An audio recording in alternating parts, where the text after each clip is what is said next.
Good morning, everybody. We're live here from the birdhouse. We are in the first week of June. It is June 7th, and today we're talking about bats. There's different bats that you can find here in New York, and we're going to talk about not only the types of bats that you can see, the different species, but about their biology and how you can attract them to your yard. They are fantastic ways of means of controlling insects. So we'll talk about that today. As well as always, if you have any kind of questions, you can put those in the comments.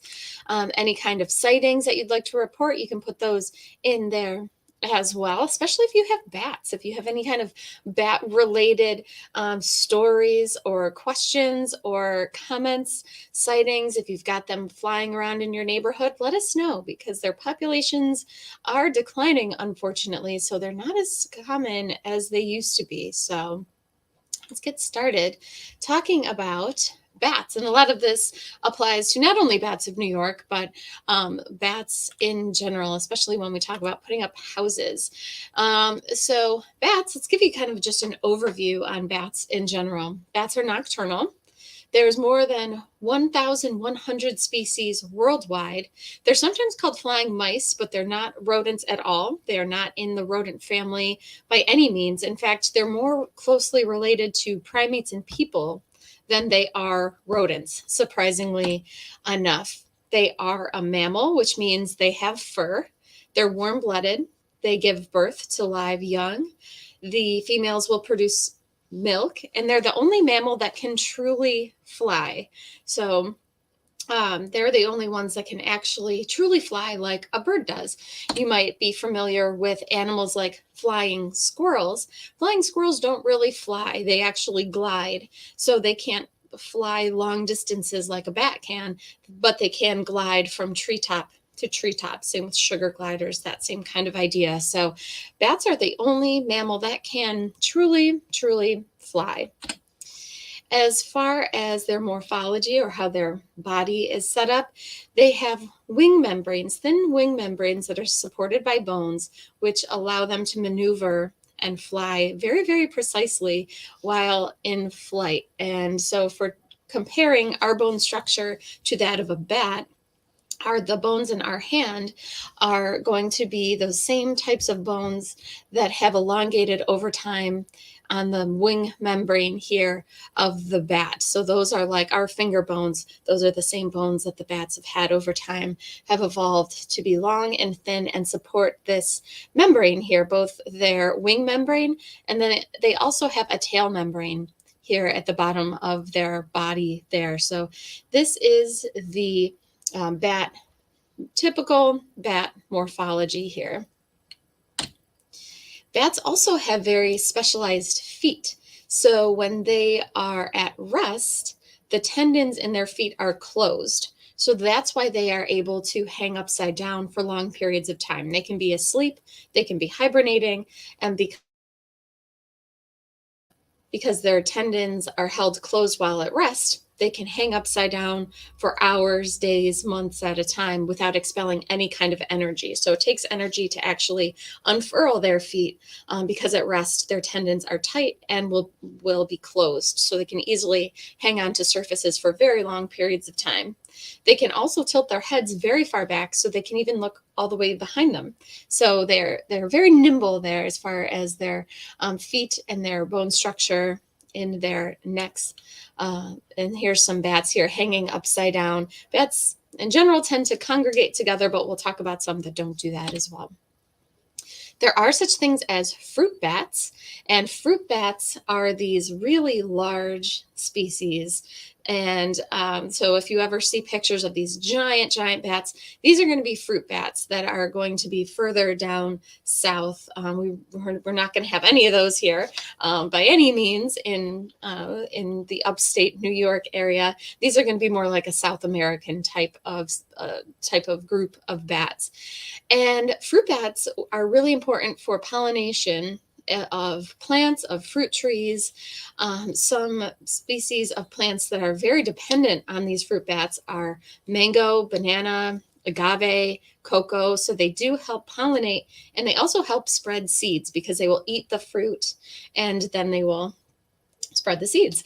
And then they'll also pollinate as well from plants that have and produce nectar.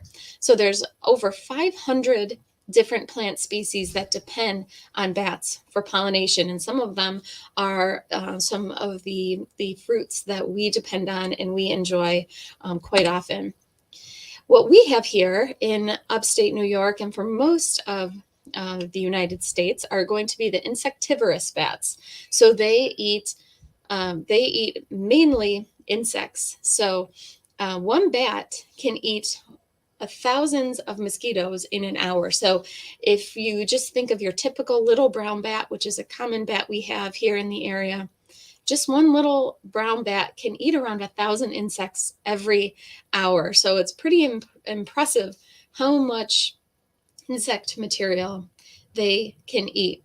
So, and as far as bats in New York, all of the bats that we have are insectivores. So they eat primarily insects. So, some bats will also eat things like scorpions and tarantulas if you're going further down south. But most of the bats that we have in North America are insectivorous bats. So 70% of bats worldwide eat insects. So that's what most of them do.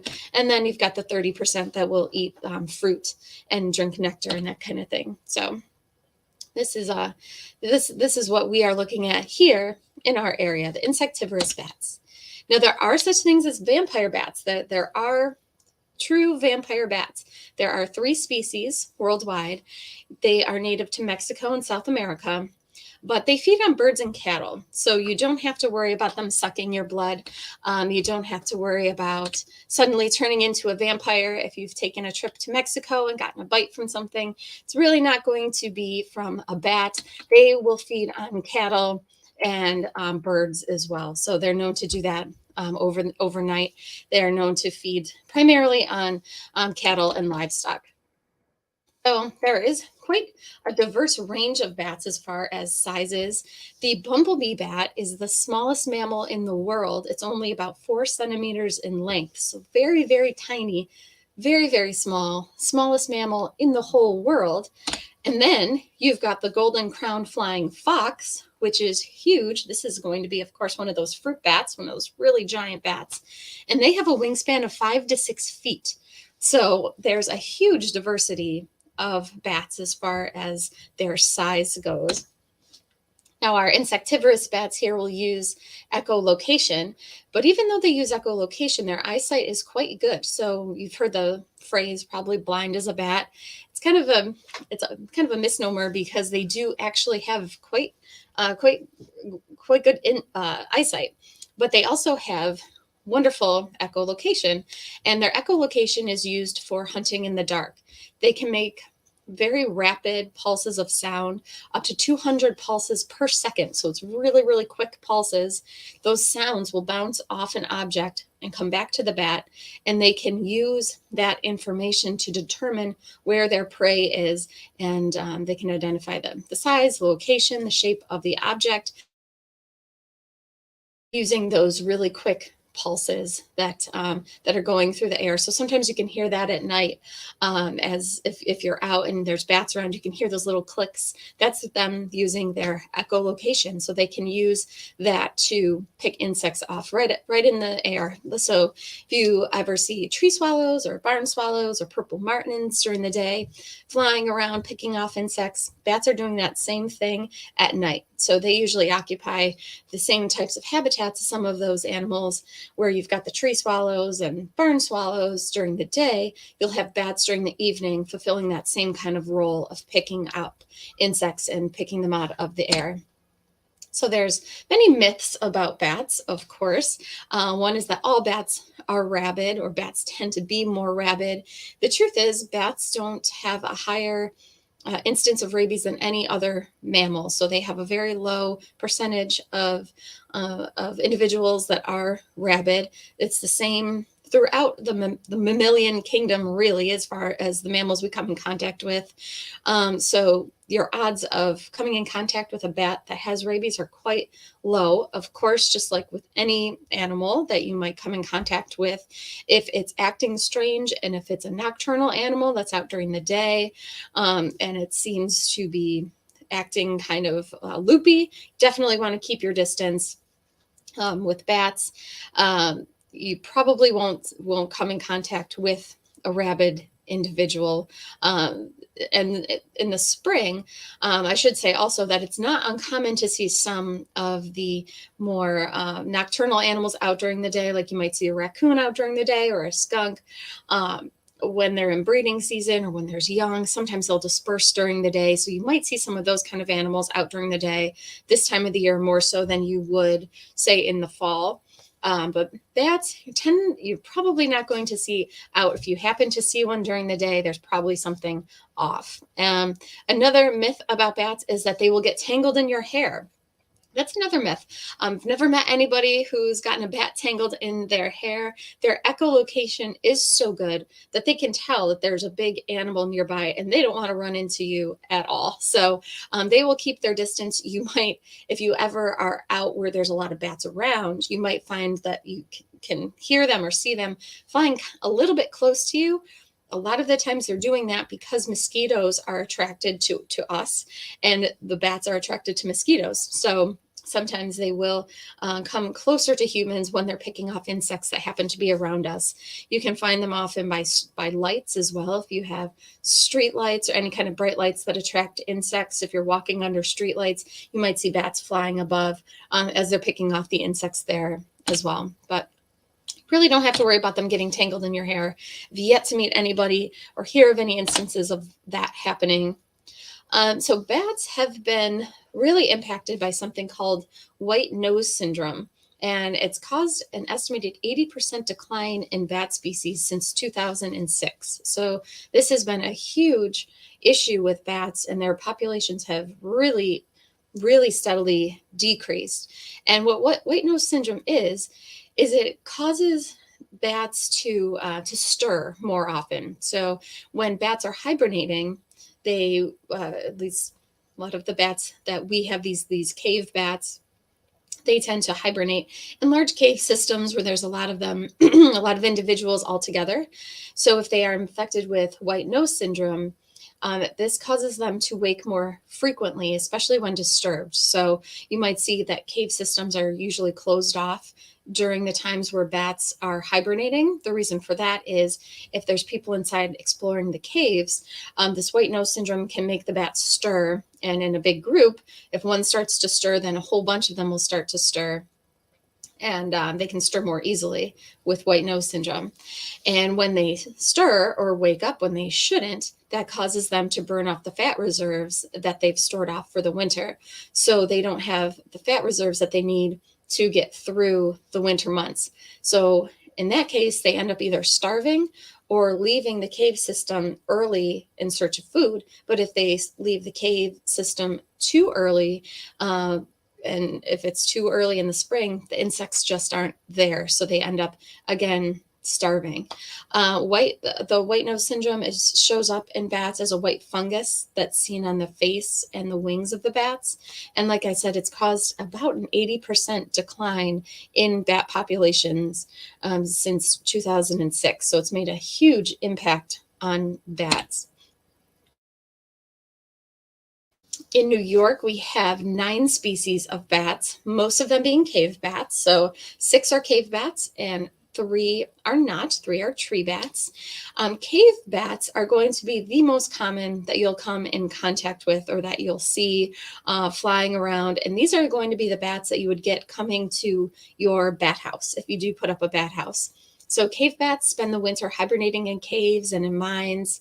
In summers, you can find them in hollow trees, under bridges, inside buildings. If you happen to have a structure or a barn that has bats in it, that's going to be some of these cave bat species.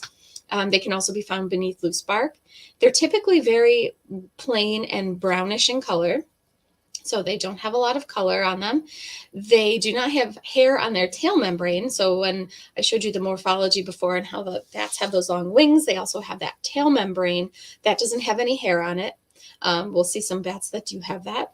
And the cave bats only have one baby per year. So that is another reason why their populations are in such big decline. They just don't have the resources to have more babies to rebound their population. So it can take a long time for them to rebound because they only have one baby per year. So that is another reason why their populations have decreased so much, is that there's just not, they're not producing enough bats to make up for those that are lost. Here are some of the species you can find here in New York. And if you're watching from other locations, especially if you're out west or further down south, you're going to find different diversity. But in New York, this is what we have. We have a bat called the northern long-eared bat. A lot of these you'll see look a lot alike because they are these cave bats that are just kind of brownish in color. They have large ears. So if you look at that cute little face, they also have giant ears. They can easily fly through dense forests. So you'll find these bats in thick forests. They will squeeze into rock crevices and in caves to hibernate, and they've been severely impacted by the white nose syndrome. The Indiana bat is an endangered species. They hibernate in large numbers in very few locations. So that is a danger for any kind of species. If something happens to one of those locations, that whole population there can be affected. So that's the case of the Indiana bat. Half of the Indiana bats in the Northeast spend the winter in just one New York mine. Summer maternity colonies range from a dozen to several hundred animals in tree crevices and under bark. And they have a pink face that distinguishes it from the little brown bat. So a lot of these bats are hard to tell one apart from the other, but the Indiana bat has this pinkish little face, which you can see there in those pictures. Little brown bat, this is the most common bat in New York. If you see a bat flying around, it's probably going to be a little brown bat. They're frequently are found in buildings in the summer, for better or for worse. They can be found in tree crevices or under bark, and they feed low over water. So if you're by a pond or any kind of water feature in the evening and you see a bat flying low over it, it's probably going to be a little brown bat. There's also the big brown bat, which we do have locally. This is going to be the largest of the New York cave bats that we have. Their body is about 3 inches long, and they have a 13-inch wingspan. So they have quite a large wingspan. So this is really going to be the largest bat you would see here in the Rochester area. They will raise its young in small groups in buildings as well as in trees. They emerge early in the evening to feed high in the treetops. So the little brown bat tends to feed low over water. The big brown bat is high above the treetops.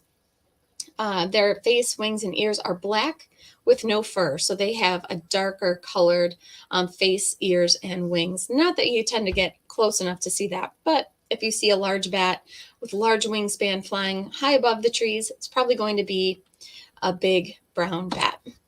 There's the small-footed bat, which is New York's smallest bat. Its body is less than 2 inches and its wingspan is 9 inches.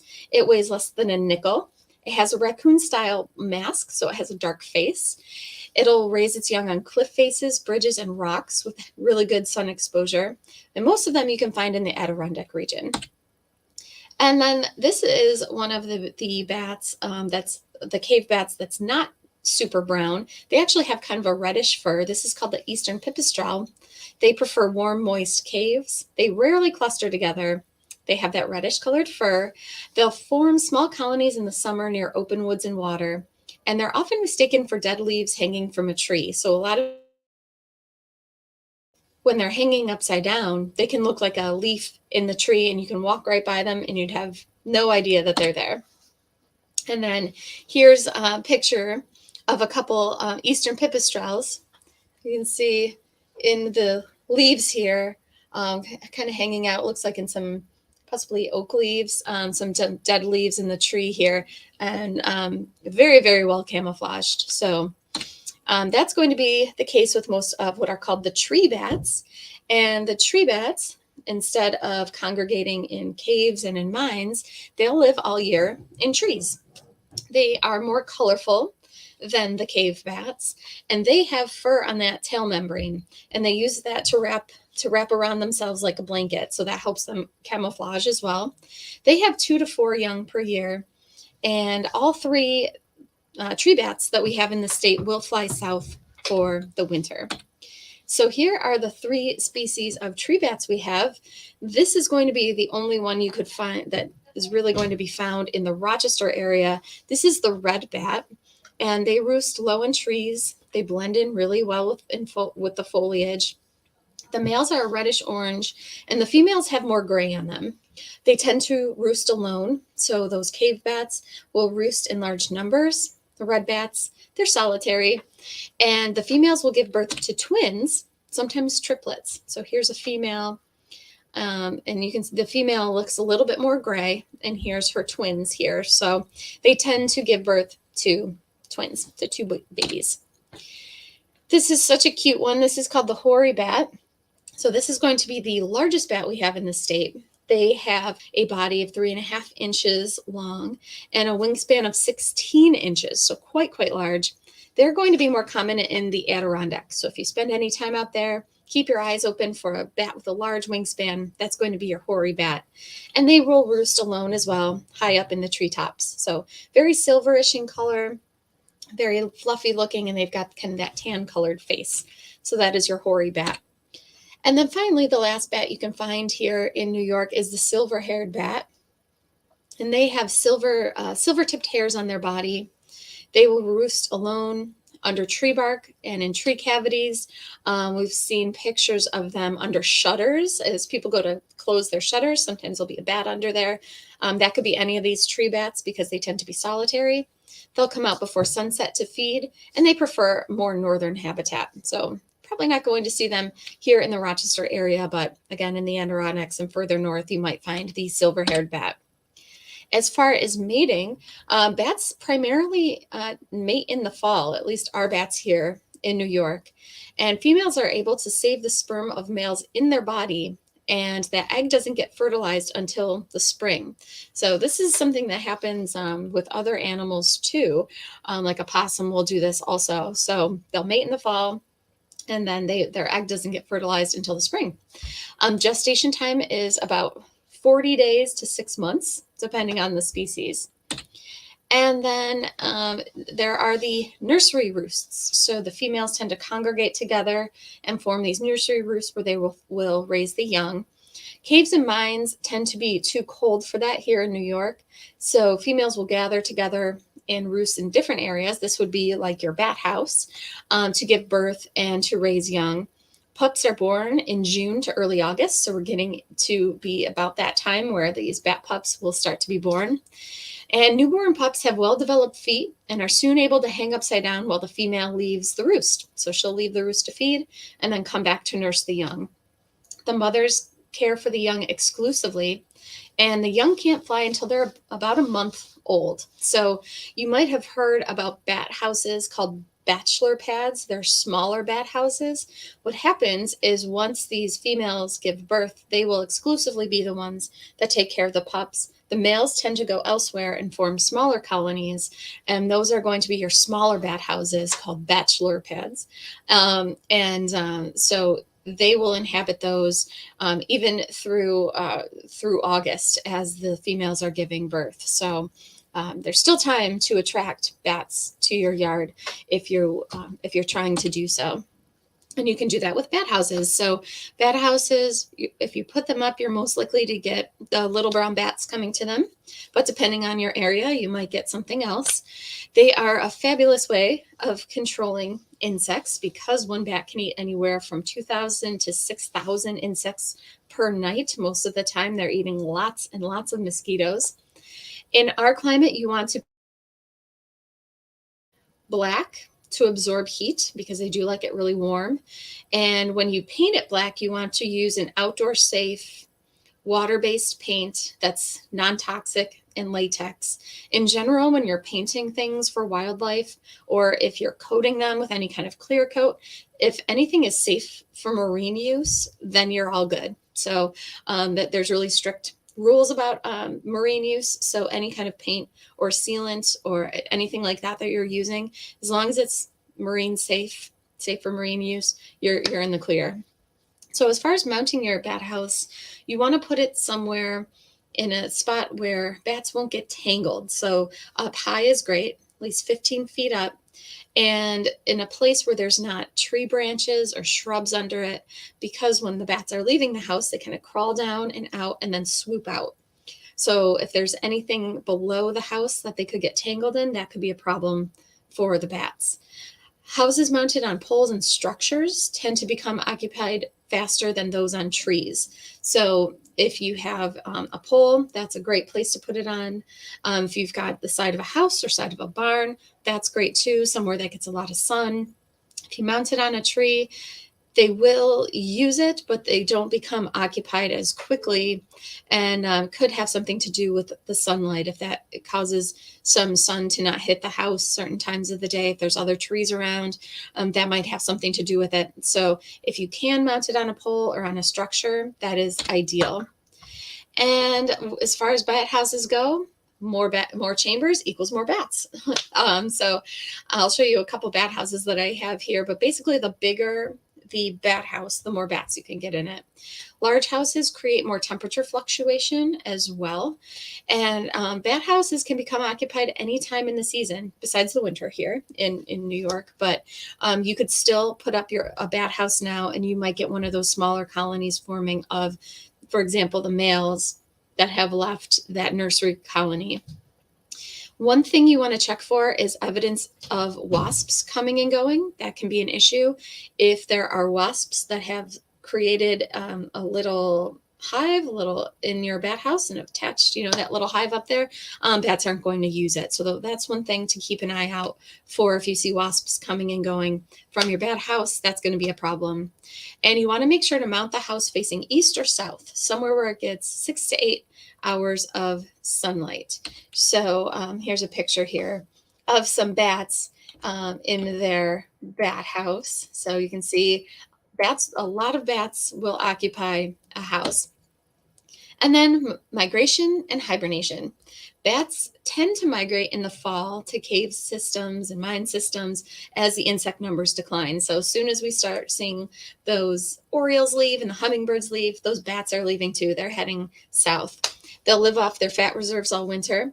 And some bats will stay all winter in a hibernation state. So not all animals truly hibernate, but bats do. So bats hibernate, chipmunks truly hibernate. Other mammals will go through something called torpor, where their body really slows down, but they'll wake up here and there to feed or to leave wherever they're kind of roosting for the winter. But most bats will truly hibernate, where they are going to slow down all winter long, and they won't stir again till the spring. And in April, bats begin to make their migration back. So that's when we start to see them coming back into the area. So as far as bats go, that's everything I have prepared for you guys. But I thought I'd show you a couple bat houses and the differences between them. So this is the smallest bat house we have in the store. It's kind of hard to see how small it is, but it's about birdhouse size, but it's thinner. And what makes a bat house different than, say, a birdhouse is the bats will approach it from the bottom up. So there's no hole in it for them to just fly right into.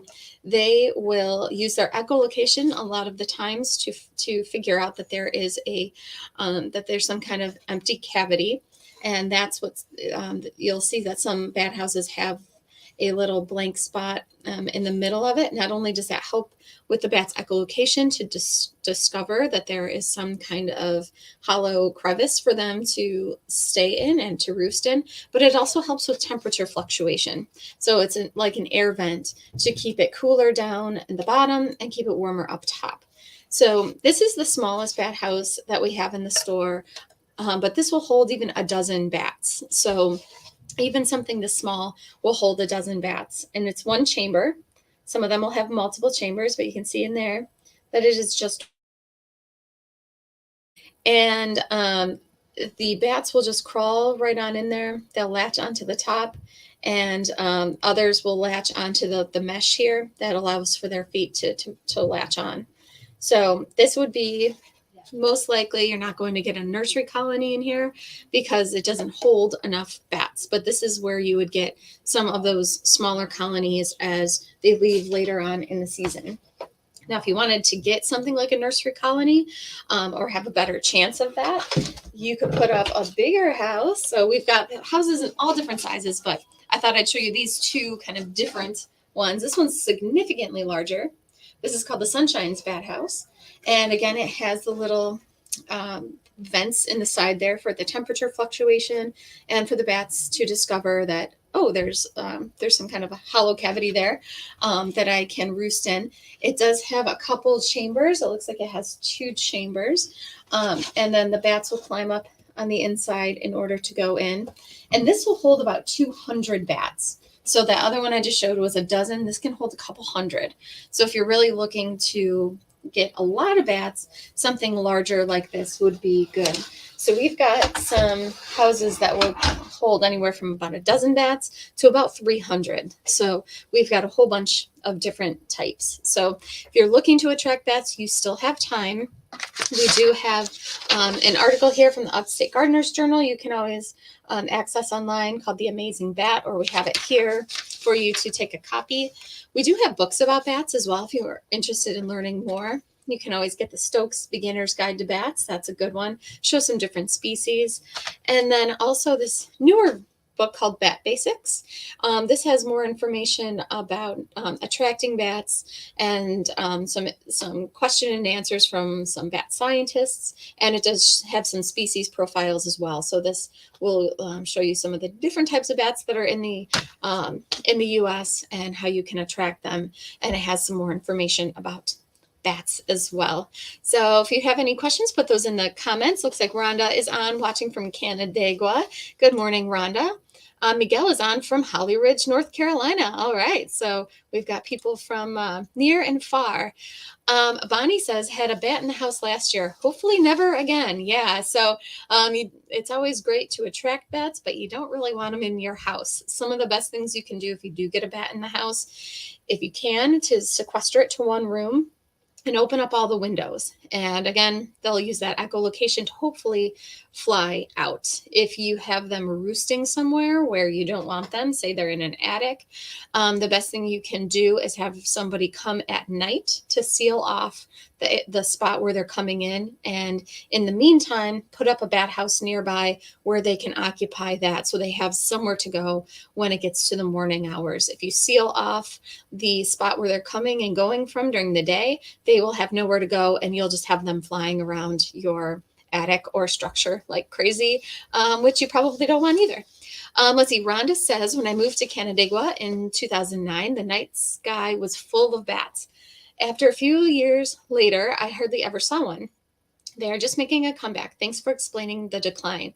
Is there anything I can do to help them? So one thing you can absolutely do, of course, is the bat house. Probably the best thing you can do is not use any kind of sprays or insecticides because they need that insect protein. Insect levels in general worldwide are declining at a rapid clip as well, which is quite scary because birds rely on them for their source of food, as do a lot of animals that are out during the night, like bats. So absolutely stay away from any kind of sprays or insecticides, because when you think about it, if a bat scoops up a little insect that has died from an insecticide, they're ingesting that too, and that can build up in their body and cause them to die as well. So absolutely you want to stay away from that.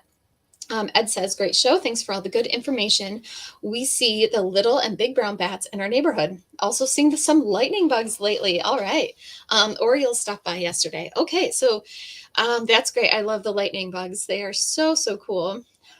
We should talk about lightning bugs too, because they're really, really interesting. Their larvae also glow. You can see them in the grass sometimes, which is fun.